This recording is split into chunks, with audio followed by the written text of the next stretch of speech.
Hi friends, welcome to Sai sadhus creation. இன்றைக்கி நம்ம ஒரு டேஸ்டான கார பணியாரம் தான் செய்ய போகிறோம். எப்படி செய்யலான்னு வாங்க பார்க்கலாம்.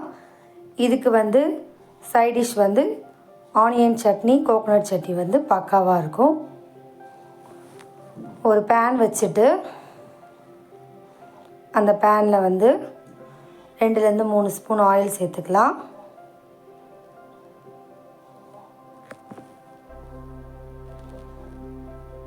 ஆயில் நல்லா காஞ்சதும் 1/2 ஸ்பூன் கடுகு, 1/2 ஸ்பூன் சீரகம்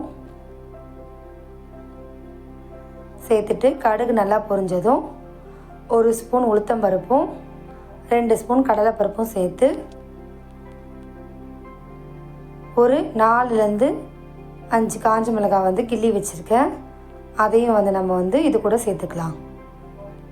சேர்த்துட்டு இந்த பருப்புலாம் நல்லா வறுப்படுற வரைக்கும் வறுத்துக்கலாம். இப்போ பருப்பு ஓரளவுக்கு நல்லா வறுத்துருச்சு. இது கூடவே ஒரு கொத்து கருவேப்பிலை சேர்த்துக்கலாம்.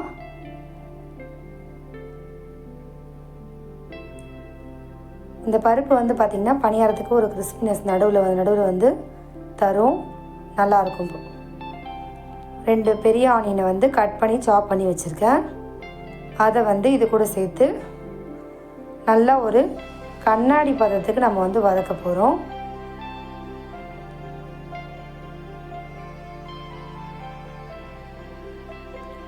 நல்லா வதக்கி விட்டுக்கலாம். டெய்லி இட்லி தோசையே செஞ்சு போர் அடிச்சிருச்சுன்னா வெறும் இட்லி மாவு வச்சுருந்தீங்க அதை வச்சு நம்ம இந்த ஈஸியான குழி பணியார ரெசிபி பண்ணிக்கலாம். இதுக்குன்னு தனியாக ஸ்பெஷலாக எந்த மாவும் நம்ம வாங்க தேவையில்லை. கடையில் நம்ம ரெகுலராக யூஸ் பண்ணுற இட்லி தோசை மாவே இருந்தால் அதுவே போதுமானது. இப்போ பார்த்திங்கன்னா வெங்காயம் நல்லா வதங்கிடுச்சு. இதை எடுத்து ஒரு சைடில் வச்சுட்டு நம்ம ரெகுலராக யூஸ் பண்ணுற இட்லி தோசை பேட்டர் எடுத்து வச்சுருக்கோம். இதில் 2 ஸ்பூன் ரவை சேர்த்துக்கலாம். ரவை ஒரு கிறிஸ்பினஸ் தரும், அதுக்காக தான் ரவை சேர்த்துக்கிறோம். ரவையை சேர்த்துட்டு நல்லா மிக்ஸ் பண்ணி விட்டுக்கலாம். இது கூடவே நம்ம வதக்கி வச்சுருந்த அந்த வெங்காயத்தையும் இது கூட நம்ம சேர்த்துக்க போகிறோம்.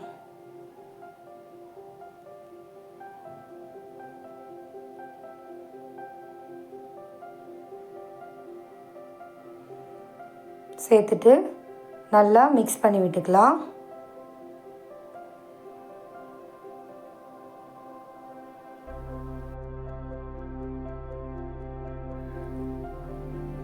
இப்போது இந்த மாவோடைய கன்சிஸ்டன்சி பாருங்கள், கொஞ்சம் கட்டியாக இருக்குது. கொஞ்சமாக தண்ணி சேர்த்து நல்லா மிக்ஸ் பண்ணி விட்டுக்கலாம். ரொம்ப கட்டியாகவும் இருக்கக்கூடாது, அதே மாதிரி ரொம்ப தண்ணியாகவும் இருக்கக்கூடாது. இந்த மாதிரி பார்த்துக்கோங்க. மாவு ரெடி ஆகிடுச்சு. இதில் கொஞ்சமாக கொத்தமல்லி சேர்த்துக்கலாம்.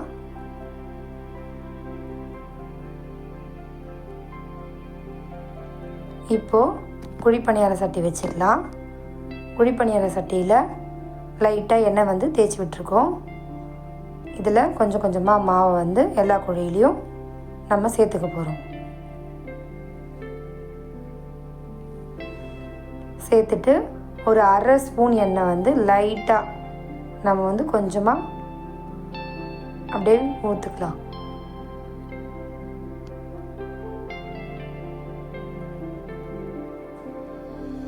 பணியாரம் ஒரு 2லேருந்து 4 நிமிஷம் வரைக்கும் வெந்து வரட்டும். நீங்கள் மீடியம் ஃப்ளேமில் வச்சு குக் பண்ணுங்கள். ஏன்னா அடியில் பணியாரம் வேகிறது நீங்கள் பார்த்தீங்கன்னா சைடில் தெரியும், நல்ல ஒரு கலர் வரும். அந்த ஸ்டேஜில் இந்த மாதிரி ஒன்று ஒன்றா நம்ம திருப்பி விட்டுக்கலாம். நல்ல ஒரு ஸ்பூனை வச்சு ஒன்று ஒன்றா திருப்பி விட்டுக்கலாம்.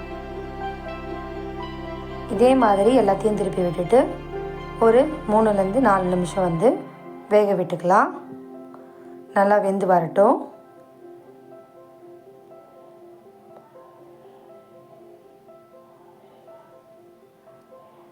இந்த மாதிரி குழிப்பணியாரம் நீங்கள் செஞ்சு கொடுத்தீங்கன்னா ஈவினிங் ஸ்நாக்ஸாக செஞ்சு கொடுத்தா கூட குழந்தைங்க காலி பண்ணிவிடுவாங்க.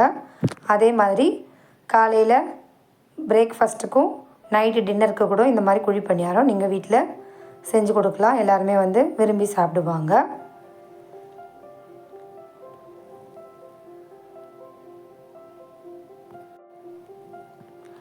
இப்போது குழி பணியாரம் வெந்துருச்சான்னு செக் பண்ணுறதுக்காக இந்த குழி பணியாரம் ஸ்டிக் எடுத்துகிட்டு குத்தி பாருங்கள். கடைசியாக நீங்கள் எந்த குழி பணியாரம் ஊற்றினீங்களோ அதை வந்து குத்தி பாருங்கள். அப்போ தான் உங்களுக்கு வந்து நல்லா வெந்திருக்கான்னு தெரியும். எந்த விதமான மாவும் அதில் ஒட்டாமல் வந்ததுன்னா நல்லா வெந்திருக்குன்னு அர்த்தம். திரும்ப ஒரு தடவை எல்லா குழி பணியாரத்தையும் பரட்டி விட்டுட்டு வெந்திருக்கான்னு செக் பண்ணிவிட்டு நம்ம வந்து ஒரு பிளேட்டில் ட்ரான்ஸ்ஃபர் பண்ணிக்கலாம். நம்மளுடைய குழி பணியாரம் ரெடி ஆகிடுச்சு. இது வந்து ரொம்ப சாஃப்டாக இருந்தது.